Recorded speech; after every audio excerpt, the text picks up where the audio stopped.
May bunta guys. Ano sila may buhok ko guys.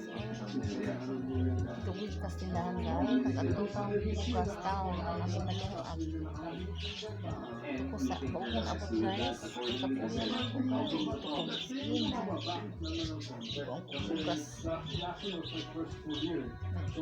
Bukas sa among yung kanang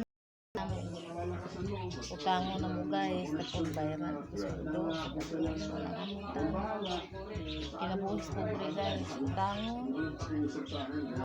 bayaran ito sa tugigan kung suok nagbayad sa ang nasad mo ginagawa kinabuhi na ito guys pobreta mo gina ang diskarte utang bayad mo gina madali na ito pilita mga utang macam sa kauno natin sweldo na bayaran utang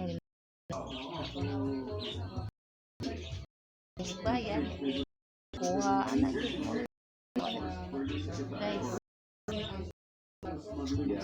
nagitaha pag itang pobre ilang may ano ito kay utang at may mga utang kaya dagko kaya kita pobre man ta utang sa na madali ito guys itong kuhan mga utang ito tubig mga piko guys kapi ba yan lang sa guys ha yan lang ta magchika yan lang ta magchika guys mga pisa ta guys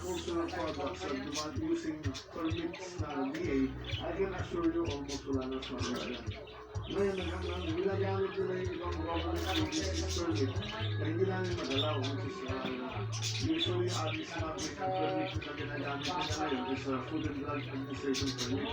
They're declaring it as kunyari egg noodles, squid, ling sumbol, isda, pero ngayon, meron na kami usapan ng FDA, kung gumawa na, discount sila. Asuha guys malumos na sa aso guys malumos na sa aso I can almost guarantee because they gave us ang authority kaya ang agency. You know, again, this is not primarily in the purview of your department, but at least this probably is also a background in aquaculture. Maraming tubig, but we also face threats like the West Philippine Sea is an issue, and there are potentially trillions of dollars resources here. Gaano ka kahalaga na magkaroon tayo ng some sort of stability or security doon sa ating karagatan?